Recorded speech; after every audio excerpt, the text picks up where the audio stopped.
Well, welcome to Stanford Law School. For those of you who are from different parts of the campus, it's a pleasure to have you here today for our event on pushing the two-state path in Israel-Palestine.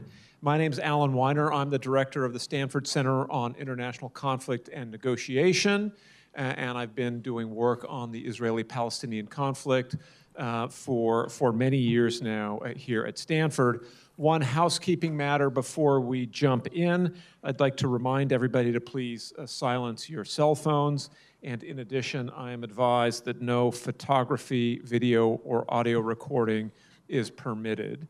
And we will actually be creating an official recording, which presumably will, after it's been scrubbed and edited and all the controversial content has been removed, will be posted on the internet.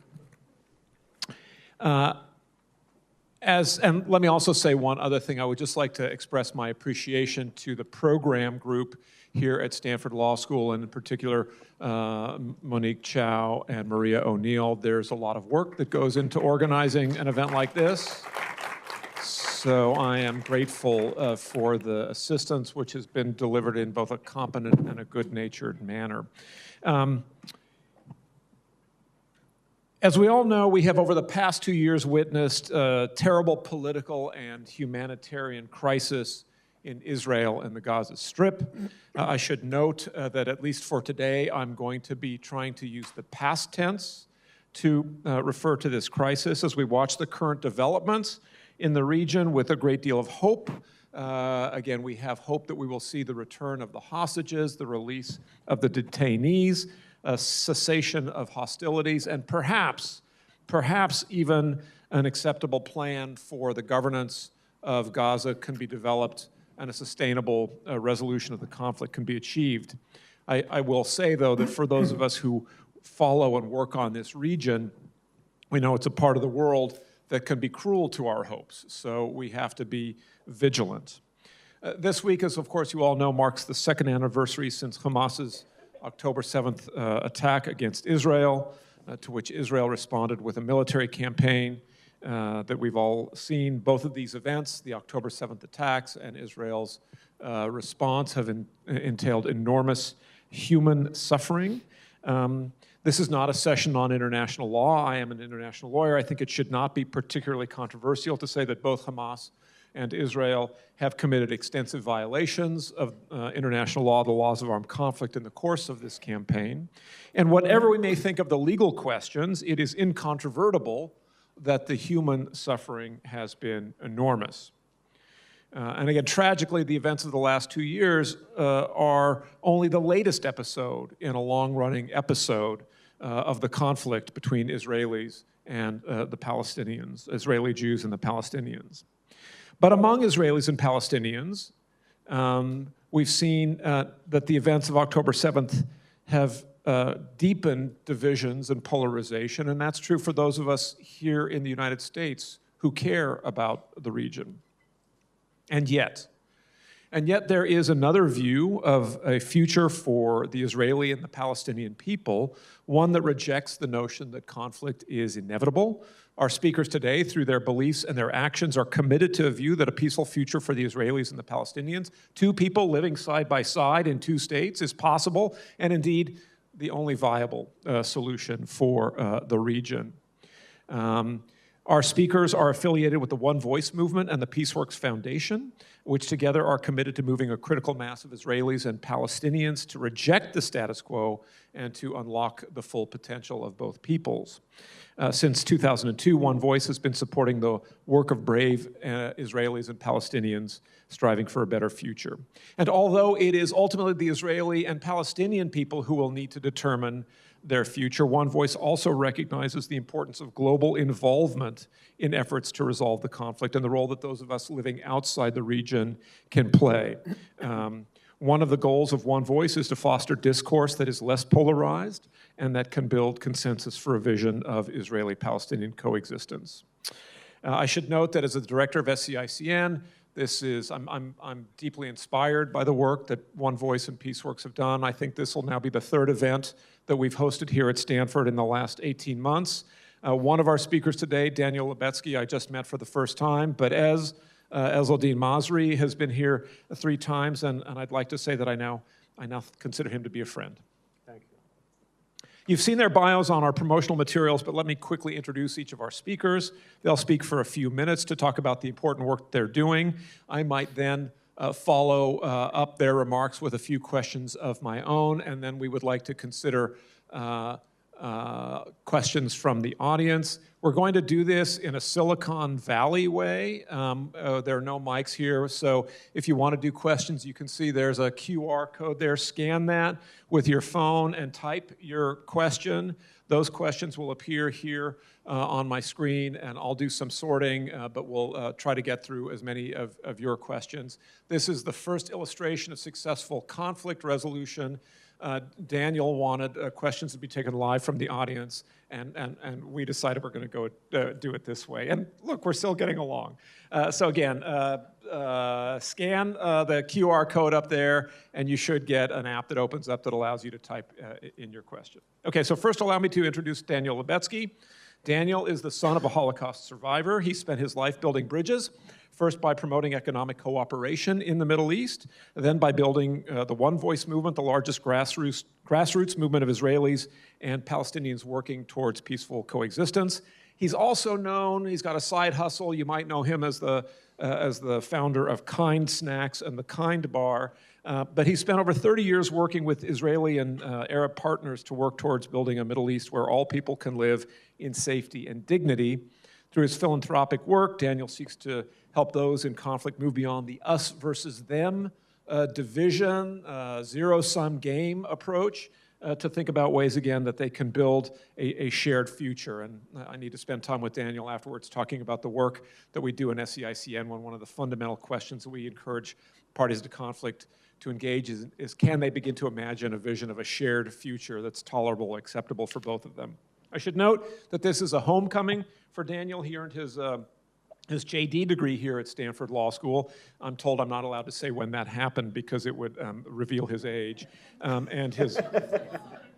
Damn it. And he earned his BA degree from Trinity University. Our second speaker today, again, is Ezzeldin Masri, who serves as the Chief Field Officer for PeaceWorks and as the U.S. Outreach Director for the OneVoice movement. Ez was born in Gaza City and lived there. He served, in fact, from 2005 to 2006 as the first secretary in the Palestinian Diplomatic Corps, overseeing local efforts to promote peace and cooperation between Israel and Palestine. In 2006, he opened the OneVoice Palestine Gaza office and was appointed as its executive director. As a stint of director of development for OneVoice Palestine, he returned to the Gaza Strip in 2011, where he was appointed director of OneVoice Gaza, as returned to the U.S. in 2015, and as noted, he currently serves as Chief Field Officer for the PeaceWorks Foundation and the OneVoice movement. As we always talk about degrees at an academic setting like this, as earned his master's in international relations with a focus on conflict resolution and his BA in political science from Northeastern Illinois University. So what I'd like to do now is to turn it over to Daniel and then Ez. And I'd like to, again, basically have you tell us about why you do the work that you do, what is the work that you do, what is your mission, what are your goals, and what are you hoping that this audience will do for you? Thank you, Professor Weiner. He mentioned how successfully we achieved conflict resolution because he basically told me that we're not going to be able to take live questions from the audience, but what he didn't know is that I'm a rebel and I'm going to try to encourage you to go. No, I'm just joking. Listen to the professor. I'm very grateful to be here. I'm surrounded with people that I attended Stanford here with, one of my best friends, the family that hosted Mohammed Darawshe and I when we founded the OneVoice movement here some 23 years ago, 24 years ago, so thank you, Joel and Joy, and a lot of new friends and colleagues, so thank you for everybody being here. I'll just say very quickly that in some ways, we're facing some of the worst situations for this region since I remember. And in some ways, I actually have a lot of conviction that we're entering a historic time of incredible opportunity. And let me explain why. So on one side, following the massacre that Hamas committed on October 7th and the forceful response from Israel in Gaza that led to a lot of deaths, the pain and the division has been higher than since we started OneVoice and even before. And the suspicion that exists among Palestinians, Muslims, and supporters of Palestinians, whether there's an Israeli or Jewish partner, is about as great as it comes. And the suspicion of Israelis and Jews, whether there's a Palestinian partner that will acknowledge Israel's right to be the homeland of the Jewish people and to end the conflict once and for all and not use this as a stage effort to try to deny Israel's existence, is very high. And we also have a situation where social media makes all of us think that we have the absolute truth because the algorithms are feeding us our narratives. And if it were not because of Ezeldin forward me via WhatsApp a lot of the videos of what the Palestinians are seeing, most of my social media tends to be the Jewish perspective, the Israeli perspective, and it's very rare that I have the strength to go understand the other perspective. And I'm sure every time I get all these videos affirming why Jews and Israelis are right and Palestinians are wrong, I get terrified because it makes me realize that the other side is getting the exact opposite from me. And we're not going to be able to forge agreement if we're not understanding where the other person comes from. Professor Jamil Zaki sat here yesterday. He was so impressive, by the way. And he talked a little bit about how empathy does not mean that you're giving up your side. There's a lot of evidence that when you're able to understand the other side, you actually achieve more for yourself because you're able to see where they're coming from. And I would have not been able to create Kind if I didn't understand what my suppliers, counterparts, competitors, retailers needed in order to get deals done. But believe me, I didn't see much space in my negotiations. We built a very successful company, partly because I understood what they needed and I was able to then achieve stuff that helped them and helped us. Same with any area in the world. I do have a lot of hope and conviction. I guess the word hope is not the right hope. Word. I have a lot of conviction. A lot of people talk about, even when we were starting OneVoice, say, Daniel, why are you so optimistic? Why are you so hopeful? Why are you such a positive person? And I was struggling with that question because I'm a neurotic Mexican Jew. I'm like worried about everything all the time. I don't sleep well at night worrying about things. And what I realize is it's not that I'm optimistic or positive, it's that I'm deterministic, that I'm what I call an actionist. I don't look and see, is the glass half full or half empty? I just fill up the damn glass. And that's what everybody here needs to do. We need to just take action to do this.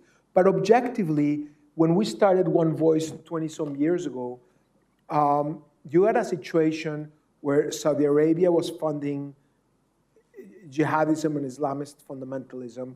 Qatar was and still is. Egypt, Jordan were a huge part of the problem. Today, they all have banned the Muslim Brotherhood, which is an extremist organization that wants to build, what do you call it, Waqf? Waqf, yes. Waqf, like an Islamic ummah, like one Islamic world government. And Bahrain, Qatar, Saudi Arabia, the Emirates, Egypt, Jordan, they've all banned the Muslim Brotherhood. And they really want to resolve this conflict, make peace with Israel. Some have already made peace with Israel. Some are about to have that breakthrough. They just want progress on the Israeli-Palestinian front.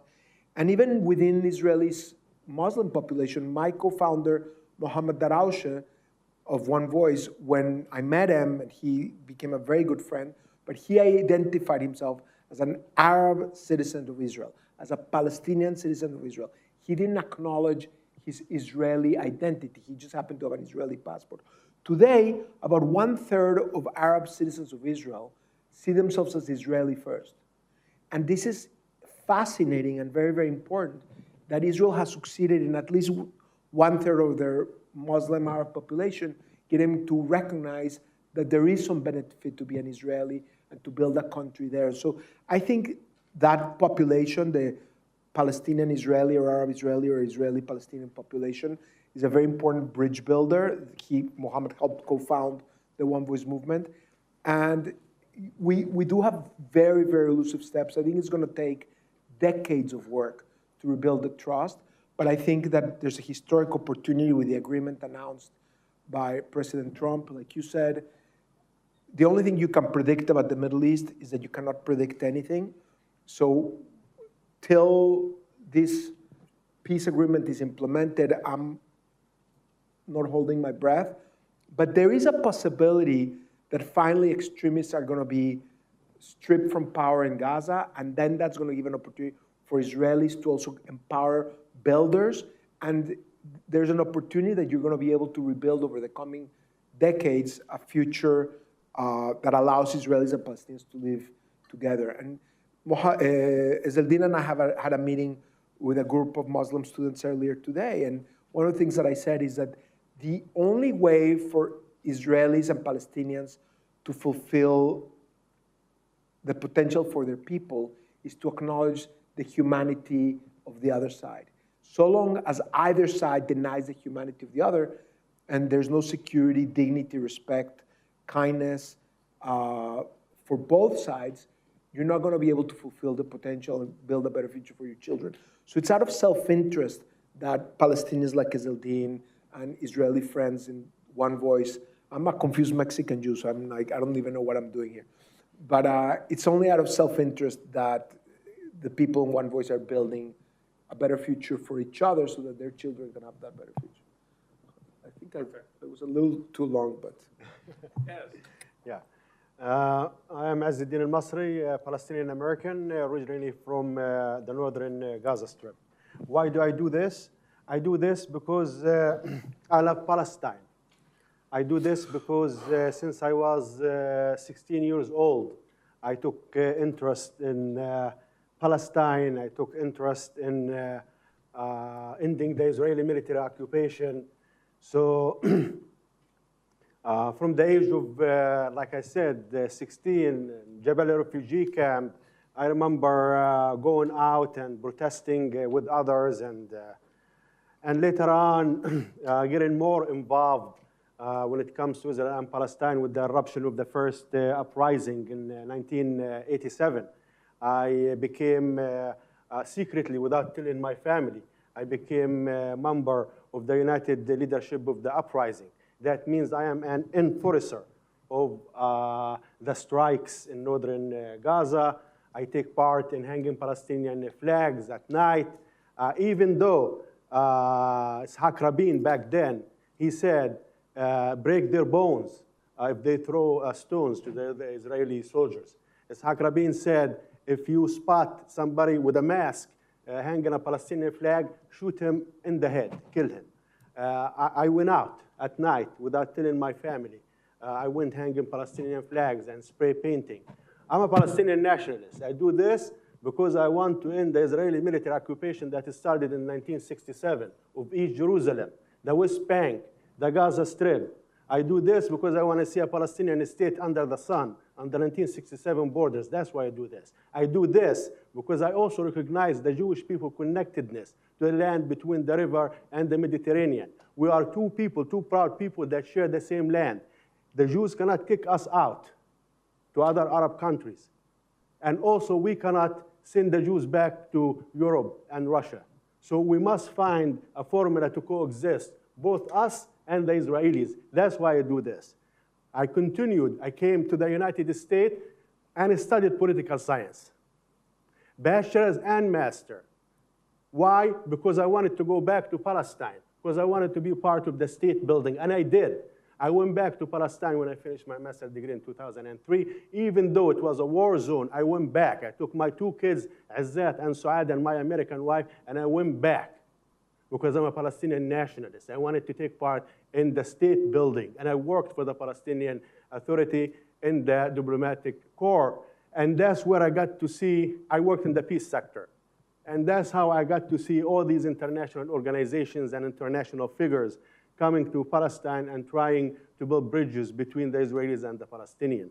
And I took interest of OneVoice movement and the Peace Work Foundation in 2006, following Daniel's visit to my house. And what made me take interest in the One Voice movement is the fact that there is a partner for peace in Israel. I was looking for a partner for peace in Israel. And the Peace Work Foundation One Voice movement introduced me to Israelis who I am very proud to call them partners for peace. And I worked for them for the past almost 19 years. That's why I do this, and I'm going to continue doing this until there is a negotiated settlement for the Israeli-Palestinian conflict, resulting in 2 states for 2 people, 2 proud people living next to each other in economic prosperity. That's why I do this, and I will continue doing that. Thank you, Ez. So in the center that I direct, the Stanford Center on International Conflict Negotiation, it was founded back in the 90s when a group of Stanford faculty members, real luminaries, including a couple of people who then, I mean, it was headier back in those days. It was a couple of Nobel Prize winners were involved in founding it. Ken Arrow and Robert Wilson, along with Amos Tversky, who would have won a Nobel Prize if they give one in psychology.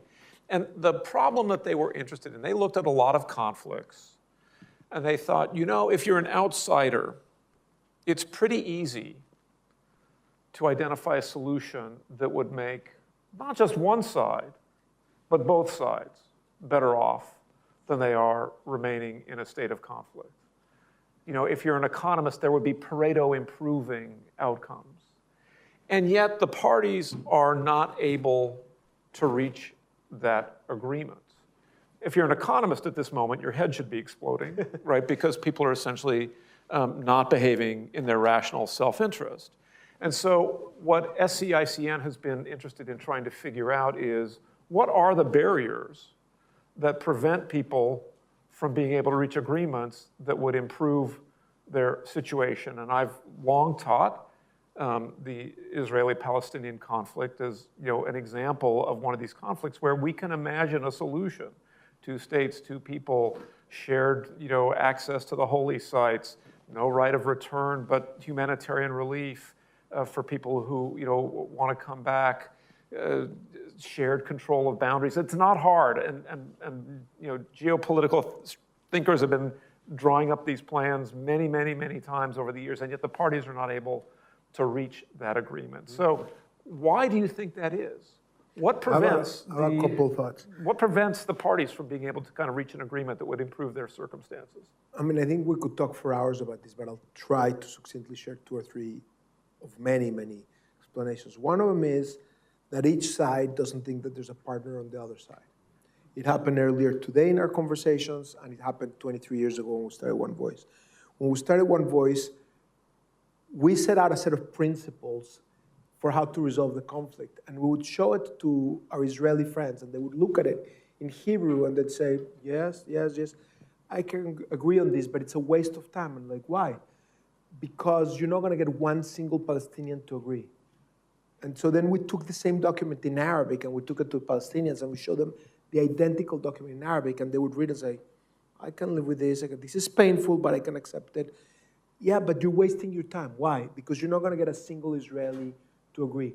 And there's so much valid reasons why we have those suspicions that even when we would recruit, when I introduce my Jewish friends that think that there's no partners, I say, look at Ezeldin. And he's real, right? In many ways, he's real. He's got the strength. And they're like, okay, that's an exception. That's the one guy you found. There's 1 in a million. But so then we bring 10. It's like, okay, well, there's just 10. You bring 100. We recruited close to 1 million Israelis and Palestinians, 1/10 of the population. Close to 1 million Israelis and Palestinians. And even then, there was skepticism. And there's a lot of reasons why people come up with skepticism. Some of them are valid.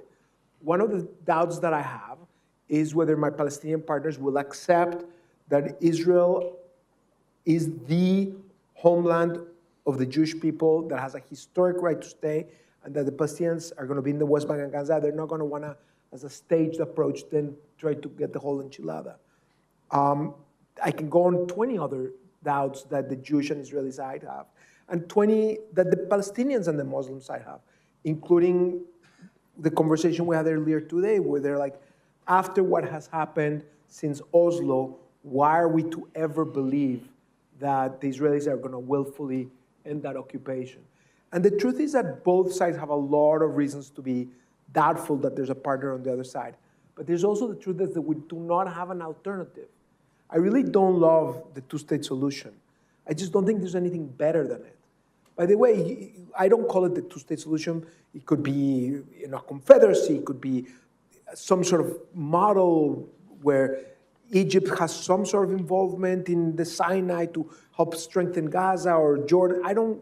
But directionally, unless the Palestinians can fulfill their national aspirations and the Israelis can fulfill their national aspirations, and both peoples can recognize the humanity of the other side and provide respect, dignity, security for the other, the Palestinians are never going to defeat Israel. The thing in my earlier talk that I made a mistake to not cover is where the fundamentalism has increased is in US campuses.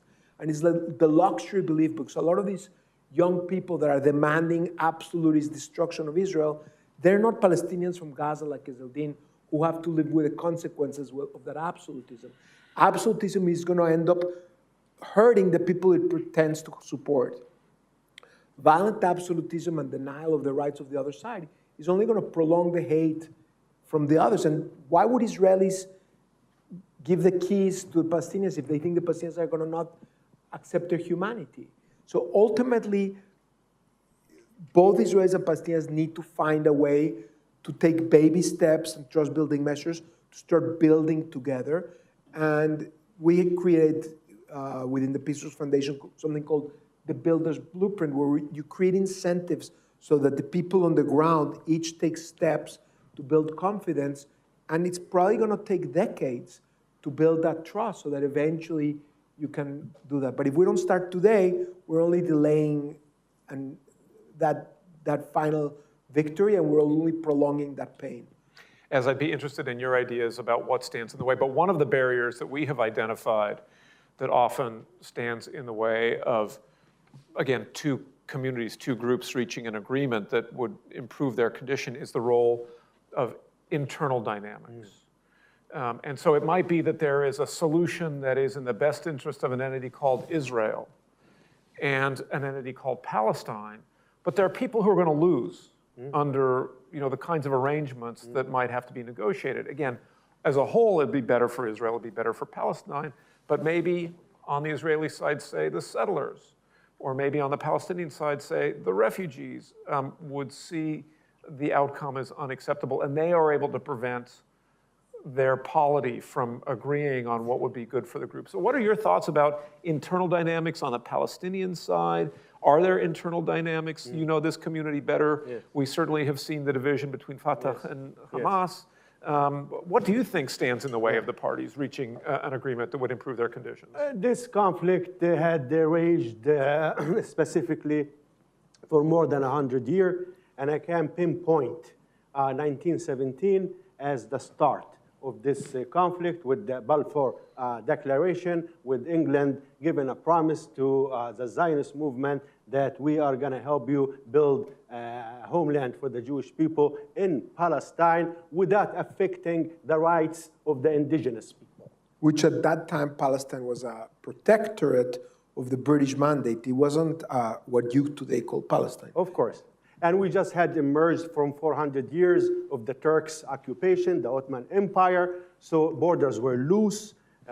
Jews were coming and going, Arabs were coming and going in that region. So Palestine was in development, like Daniel said. But what I wanted to say, since then, since 1917 until today, the conflict is played out as a zero-sum game. Whatever the Arabs will lose, the Jews will benefit. And whatever the Jews lose, the Arab will benefit. This is a bad model to continue going forward. That said, I'm going to speak on our part, the Palestinian people. Why is it difficult? Why is it challenging for us to have peace with the Israelis? We number between 13 and 14 million, us Palestinians, around the world. 2 million of us are Israeli citizens.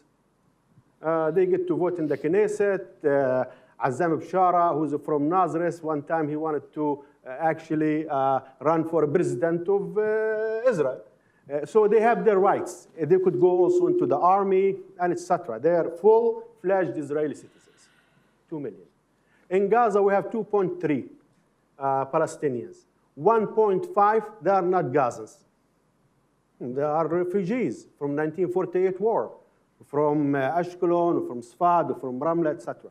In the West Bank, we have 3.5, around that much. But the bulk of the Palestinian people are refugees, like my mom. And those are scattered, but mainly in Jordan, in Syria, in Lebanon, around Palestine. And those are the ones who created the Palestinian Liberation Organization, and they hid all the 12 factions within the Palestinian Liberation Organizations. And those are the ones also who created Hamas in 1987. By the way, the leadership of Hamas mostly come from Palestinians who were uprooted from the city of El-Mijdal, which in Hebrew now known as Asqalan, Ashkelon, right next to Gaza. Ismail Haniyeh is from El-Mijdal, from Asqalan. Ahmed Yassin, the one who established Hamas, Sheikh Ahmed Yassin, he is a refugee from Ashkelon. So Yahya al-Sinwar and Muhammad al-Sinwar, who launched October 7, are from Ashkelon. What I wanted to say, the one who dictates the politics of the Palestinian people are not the natives like me from Gaza or from Ramallah in the West Bank. The one who determined the politics of the Palestinian people, like Mahmoud Abbas and others, are refugees. And those refugees, they still remember their homes, they still remember their cities, and in the back of their head, they would love to go back to these cities with their kids. So the international community sees in a two-state solution salvation for both the Israelis and the Palestinians. The PLO itself, in 1988, recognized that the two-state solution is the best, and the PLO adopted a Palestinian state under 1967 borders. They did more. Yasser Arafat went and recognized Israel in 1993, and he went for the Oslo process, and he established the Palestinian Authority. However, Yasser Arafat did not take advantage in 2000 in Camp David negotiation of President Clinton offering him a Palestinian state. I think Yasser Arafat should have took it. He would have saved us a lot of death and a lot of destruction. We could have had a Palestinian state 25 years ago. What I wanted to say is, even though us Palestinians, we say we want a two-state solution, but the PLO itself, the one who signed the Oslo Agreement, did not do its work on the ground. They did not prepare the Palestinians for the painful concessions associated with a two-state solution. So you have a population, Palestinian population, that say we want a two-state solution, but in the same time, it's very hard for them to give these concessions necessarily to make possible a two-state solution. Like what? Like the right of return. You're talking about almost 6 million people. What else? Jerusalem, East Jerusalem. We want East Jerusalem that was occupied in 1967 to be our capital. It's very hard for the Israelis to give all East Jerusalem back to us. The borders, the Israeli settlements. So all these combined together with the internal issues makes it hard for us to make peace with Israel. That said, you have the Muslim Brotherhood, Harakat al-Ikhwan al-Muslimin, and you have the Hamas organization. And Hamas doesn't believe in a two-state solution. And Hamas is a significant member of Palestinian people. They won the election democratically in 2005. So all these combined together made it very hard to reach a solution that is recognized by the rest of the international community. The PLO did not do what is required after signing the Oslo Agreement. And that's what we went doing in Peace Work Foundation. We went underground, town hall meetings and etc. to make possible. Yes.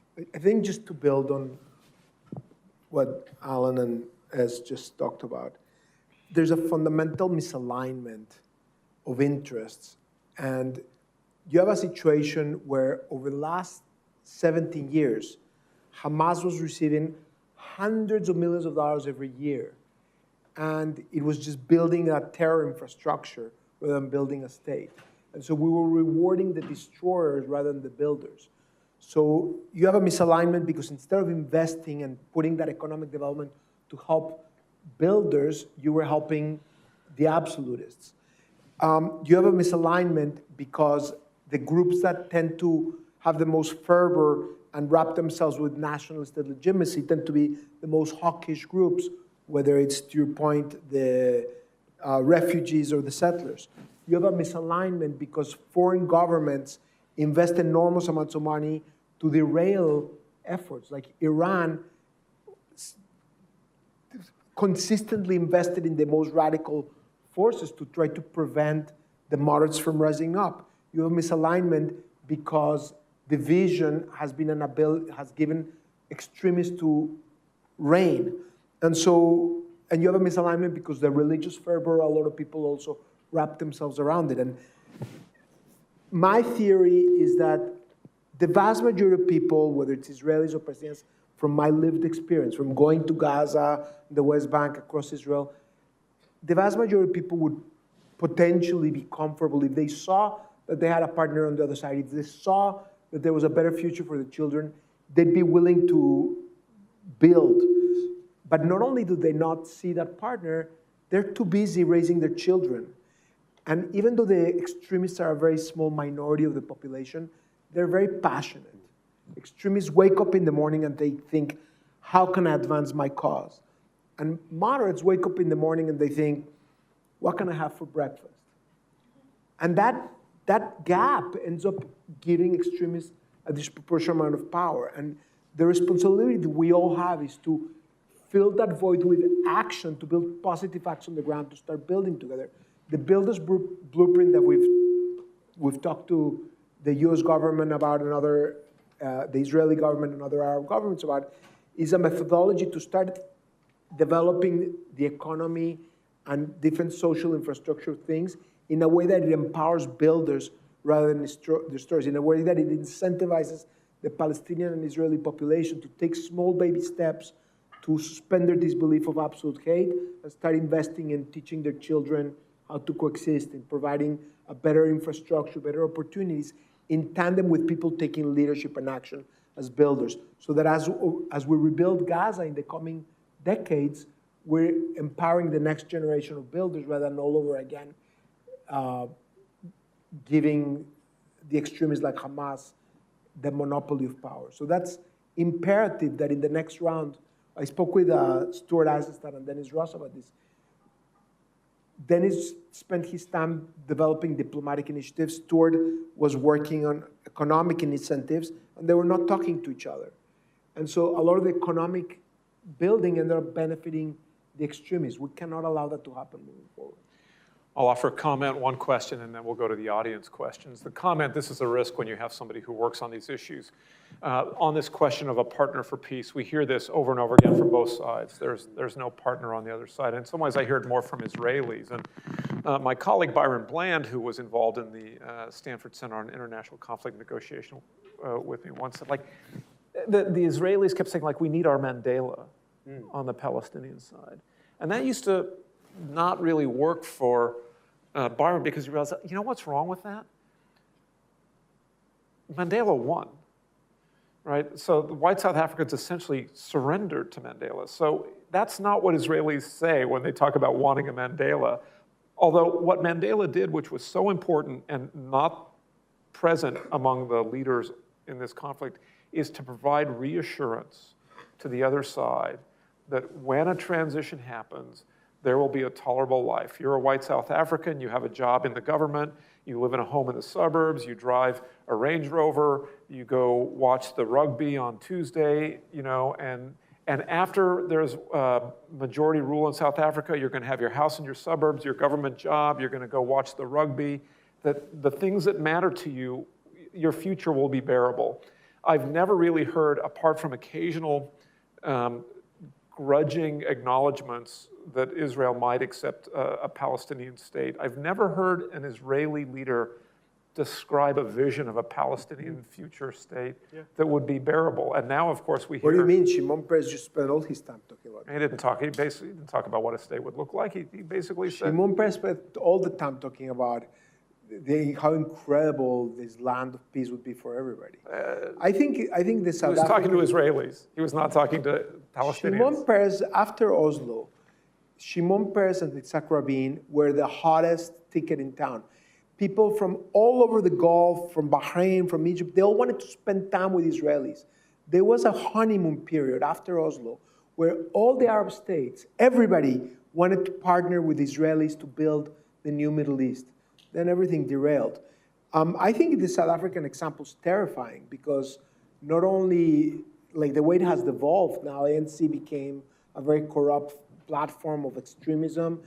The white South Africans do not feel safe. They're emigrating. They feel that they're being persecuted. I hope more for the Northern Ireland type of a model. I think if you share the Israelis, your future is what happened to South Africa, they're like, forget it. I'd rather a war forever. I think you need to try to plan for a Northern Ireland type of approach. All right, let me ask you then. Let me say one thing about that, though. If the Israelis are waiting for Mandela on the Palestinian side, we are also waiting for Friedrich de Klerk on the Israeli side. Because without Friedrich de Klerk, there would have been no Nelson Mandela. Right. We want an Israeli president to talk to us directly and tell Which I guess was your point. And tell us how would the Palestinian state look like. And I had Rolf Meyer here, who was the negotiator for the ANC with Cyril Ramaphosa, who basically gave I guess the depth of your insight earlier, I'm now connecting to what you're saying. You're saying one of the things that I've spoken to a lot of Israeli prime ministers and leaders, and I'm like, why don't you forget about the Palestinians, about the Arab Israeli citizens, about the Israeli Palestinians. And they tend to not want to do it because the dynamics are such that if they do, they lose legitimacy with their core of Israeli Jews. And sometimes you need a leader to be able to do both, right? And to be able to speak with a lot of passion towards their Jewish brethren and to their fellow Israeli Muslim citizens. And until you have that, to your point, I think that's a very fair point. I spent 11 years before coming to Stanford as a lawyer in the US State Department. And I will tell you, and you've done deals, what happens is you come back from a negotiation, and what do you tell your leadership? You say, we got everything we wanted. Yeah. We made a few small concessions, but they weren't really important. Now, if you're on the other side, like, what does that sound like? And again, I think we need to begin to kind of present to the other side, like, how is the future that you as an Israeli envision? What's my place as a Palestinian, and is that going to be okay? And the same is true for the Palestinians. I will say that the current prime minister, has done a little bit of this. I'll go back to my home as a tourist, not as a returnee. But this is still, all right, let me ask you. Ehud Barak, the most decorated Israeli soldier. Ehud Barak, he killed many Palestinians. But why I kind of like Ehud Barak, okay, among all other Israelis, prime ministers? Because he wrote in his book, if I was born a Palestinian, I would have joined the resistance. Right. He recognized that there is something called Palestinian people. Not like Netanyahu and other like Smotrich and Ben Gvir, who refer to us as remnant of Arabs who got stuck in the land of Israel. No, we are Palestinian people. And we like when the Israelis recognize that we are Palestinian people. Benjamin Netanyahu, in his book, Under the Sun, he wrote 30 years ago that there will be no Palestinian state. And as long as I am in politics in Israel, there will be no Palestinian state. Netanyahu to blame a lot. Let me ask, just going forward, again, we're at this moment where we're seeing, perhaps a ceasefire.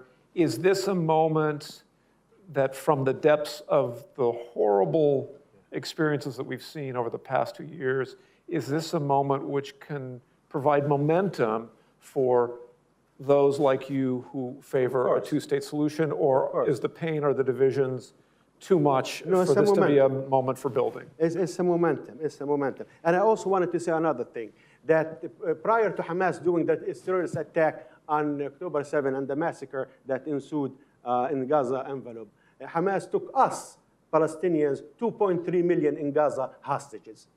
And Hamas killed us in Gaza. So I am now a supporter of Trump's plan, the 21 points. I want to see Hamas surrender, and I want to see Hamas disarmed, and I want to see their leaders sent into exile, because Hamas brought disaster upon us in Gaza. And also the Palestinian Authority. Even though I am a supporter of the PLO, and the Palestinian Authority is the executive hand of the PLO, I have also comments about the Palestinian Authority. They ran away. They ran away. They should have defended us against Hamas. That's what states do. You defend your subjects, okay? They protect. But the Palestinian Authority did not protect us. Mahmoud Abbas did not give orders. He has 65 men under arms in the Gaza Strip. He did not give them orders to fight Hamas when Hamas staged a coup against the PLO and the Palestinian Authority.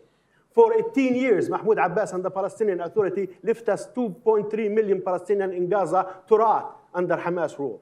So I'm not happy with the current Palestinian Authority, and I don't like Hamas, and I don't like al-Jihad al-Islami. I want to see Gaza demilitarized. I want to see the Peace Council headed by Prime Minister Tony Blair remove the rebels. I want him to rebuild Gaza, and I want him to use the gas in Gaza offshores to have economic prosperity for Gazans. And maybe in the future, when we rebuild Gaza, we can contemplate the idea of having a Palestinian state with the support of America and England. Let me now go to some of the questions from the audience, and I'll try to group. There are a couple of questions here that are related to a single theme. Let me try this. What does a two-state solution look like when one side has destroyed such a large percentage of the other's hospitals, schools, universities, and general infrastructure?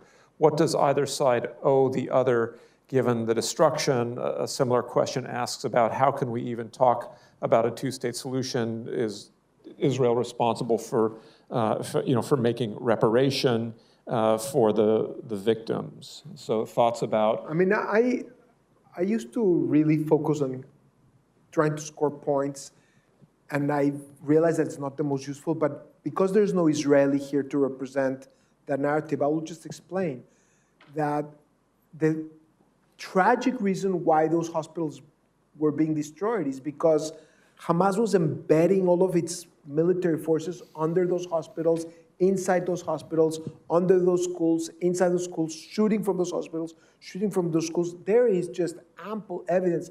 There are videos ad nauseum, if you want to search for the truth, to demonstrate that Hamas's strategy was to use civilians as they wanted to increase. From Hamas's perspective, the reason why I'm fascinated by this deal that Trump struck is that Hamas is a terrorist movement that its ideology is to inflict as much pain on the Israelis as possible and destroy and legitimize Israel. And they don't mind if countless Palestinians die along the way as long as they're advancing that goal. So now, under Trump's approach, there is a possibility that finally they're going to lose power. And it is essential for a better future for the Palestinians that Hamas lose power because nobody's going to invest in rebuilding Gaza otherwise. So it's the first step. Hamas has to no longer be in power because there's no chance that Qatar or Egypt or Saudi Arabia or the Emirates or Israel or anybody allows rebuilding or invests in rebuilding Gaza without making sure that there's going to be a future for the builders. I do think it's a responsibility for Israel to create a partner because it's in its self-interest. It's in Israel's self-interest to strengthen the Zeldin Masris of the world. And so I don't think the Palestinians want the Israelis to be there. The sooner that the Israelis can get out and they feel comfortable overseeing some aspects of security and finding someone that they can trust to do it, I think the Palestinians prefer that the building be done under the supervision of Arab forces. But both Israel, the Arab countries, the Palestinian builders, the United States, and everybody have an incentive to start providing jobs, health, proper infrastructure to Palestinian builders that are willing to be part of the future. It's like Zeldin's vision. It's going to take probably decades to get there, but that's the only hope that we have. And we must disarm Hamas. We must disarm Hamas. We must disarm Hamas because Hamas is agent of Iran. myself, okay, I'm sharing with you, they stored rockets, launcher in my backyard. They stored mortar shells in my backyard in the war of 2008. And I went and confronted them in my neighborhood. And I told them, why did you put these bombs in my house, in my backyard? They said, well, you left. I said, I leave, you put bombs in my house. Go take your stuff. And they said, no, we're not going to take it. The Israelis will shoot us. I said, then I will do it. Okay? So me and my brother Nuruddin, we went and we took the boxes of mortar shells and we threw it in the street. And the mortar rocket launcher was very heavy. Me and him carried it and we threw it outside. This is a small example of what Hamas did. Like, for example, my aunt Akabir, okay, her son is the mayor of Oak Brook City in Illinois. Okay, she has orange grove in Beit Lahia. They dug the hell out of her orange grove without getting permission from her, making rocket launchers under her orange grove. And when the war erupted, the Israelis bombed the hell out of her backyard and out of her orange grove. They dug tunnels under hospitals. Hamas basically is an agent of Iran. They didn't care about us, Palestinians. So for us to be prosperous again, Hamas need to be disarmed. And then I would rather see Arabs and international forces coming into Gaza to, again, stabilize Gaza. But also, I don't want the rebuilding of Gaza and the removal of debris to be done only by Palestinians or by the Palestinian Authority. I want also international presence in Gaza. Yes. As one of the questions here that I was going to ask, because I know Daniel wants me to ask the provocative questions, I think you've touched on a little bit. You know, it says, why is Hamas, I'm sorry, I'm pronouncing it the Hebrew way, why is Hamas, which is a democratically elected government in Palestine, labeled as a terrorist organization when Israel's government, which is committing a genocide, is not labeled as such? Well, I want to actually just clarify, because Ezeldin and I worked in Gaza along with the OneVoice movement, and I remember very distinctly what happened in the elections is Hamas actually didn't win a majority of the votes. They won a plurality of the votes in Gaza. And what happens, Fatah were incompetent. Let's say there was a district where two Fatah people fought each other and there was one Hamas person. This Fatah person got 30%, this Fatah person got 30%. Together, Fatah got 60%. But Hamas was unified and smart, and they only fielded one person, and the person with 40% got that district. And they won a plurality of the seats because they had a plurality of the votes. But then they took over violently. Ezeldin was trying to explain that in case people didn't capture that. What year was it, 2007, when they did their insurrection and killed 2007, people? yes. Can you describe what they did what did Hamas do? Because they were not democratically in power. Explain what happened. Well, I mean, Hamas, after almost like a year, less or more, after they won the election, they staged a military coup against the Palestinian Authority and against the PLO. And almost 1,000 Palestinians lost their lives, were killed by Hamas during that coup. And I remember Izzuddin Brigade's Hamas armed wing using microphones and telling us in northern Gaza, this is Izzuddin al-Qassam Brigades, we impose on you curfew, and this is a military closed zone, and we know who work for the Palestinian Authority, you gotta give up your guns. And also they lined up like 10 of Fatah members against the wall and shot in Beit Lahi, where I'm from. So Hamas committed atrocities not only against Palestinians, but also against Israeli. That said, Professor Allen, I lost 150 members or more from my family being bombed by the Israeli army. They are not Hamas. They are not jihad. They are grandpa and grandmas and little children, more than 150. And I lost my house, 4 floors, bombed by the Israelis. I lost my neighborhood. I lost my village. The Israeli army did that, okay? But I am not in a position to point fingers and labels and say this is genocide, this is this, this is that. There are international lawyers like you. There are international bodies that is specialized in naming out these type of things. What I do and what I focus on is to build bridges between Israelis and Palestinians. We have our extremist, maximalist, violent people, and also on the Israeli side, they have maximalists, they have extremists, and they have very violent people on their side. And again, that said, The conflict is not between normal Israelis and normal Palestinians. Normal Israelis and normal Palestinians, they want to have a life, they want to raise their kids, they want to work, and etc.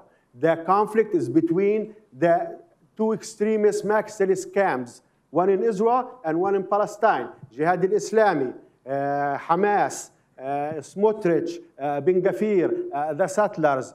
The conflict is between them, but they bring us into this conflict. And we suffer. Are you guys familiar with the horseshoe theory of politics? This is very important for you guys to be aware of, not just for the Israeli-Palestinian conflict, but for everything. It's happening here in the United States.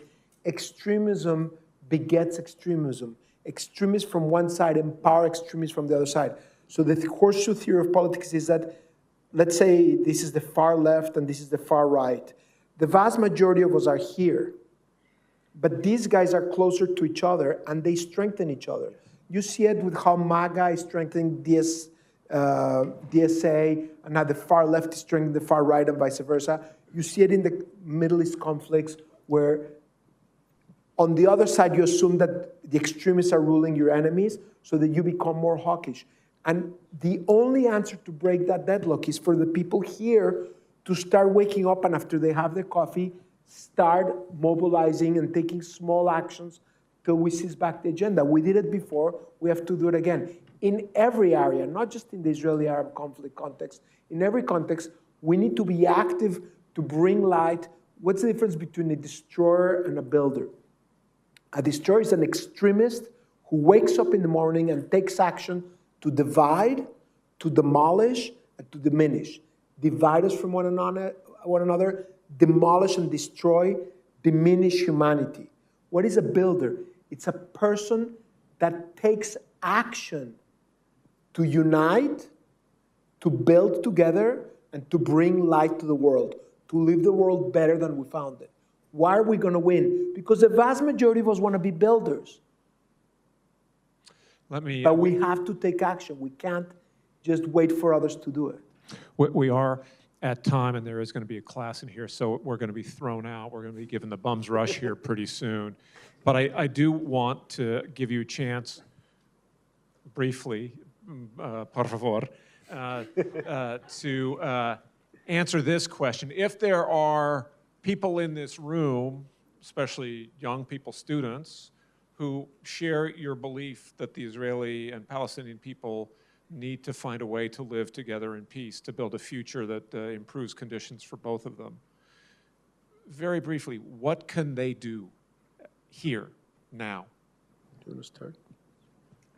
Yes, so one of the things that you can do, and you have access to doing so, you have access to your congressman, congresswoman, your elected representative. Make that person know that Israel-Palestine conflict is a priority for you. Make that person know that you want that person to act, to bring Israel-Palestine conflict up and to act on solving that. And also, educate yourself when it comes to Israel-Palestine conflict. Don't be a victim of misinformation, either from Israelis or from Palestinians. Go. If you are interested in Israel-Palestine conflict, do your reading. Understand what happened. Understand the history. Understand what's going on right now. Understand what impedes and what makes impossible for peace not to occur between the Israelis and the Palestinians. And don't follow the narrative of extremist maximalists.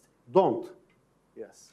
Very concretely, to build on what Es said, there are channels on social media and platforms that are equipped to help you with that. We have something called Builders of the Middle East in English. Search for Builders of the Middle East and sign up and get their content. It's really, really, really compelling content. It was built in partnership with Nusar Yassin, a Muslim citizen of Israel who has 100 million followers, is an incredible, inspiring figure. And Builders of the Middle East is in English. In Hebrew, there's a channel called Kulanu. In Arabic, there's a channel called Beitna.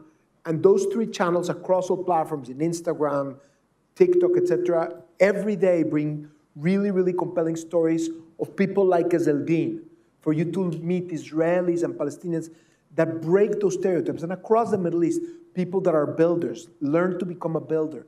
go on our website on buildersmovement.org and sign up to get the newsletter. There's a text and an email that goes out once a week strengthening you to become a builder. You becoming a builder is not just important for us to build a better future, it's important for your career. I could have never built Kind if I didn't have the skills of curiosity, compassion, creativity, and courage. Curiosity, to not assume that you have all the answers and that you know better than others. To try to be a critical thinker and a critical listener. Compassion, to put yourself in the shoes of the other person, understand where they're coming from so that you can work on solutions. Creativity, to think outside the box and come up with solutions that nobody's come before, and the courage to act on your convictions and work across lines of difference. Sign up to buildersmovement.org, and also Peace Works on Campus. We want to start chapters here, so if anybody wants to either build a chapter for builders or for Peace Works on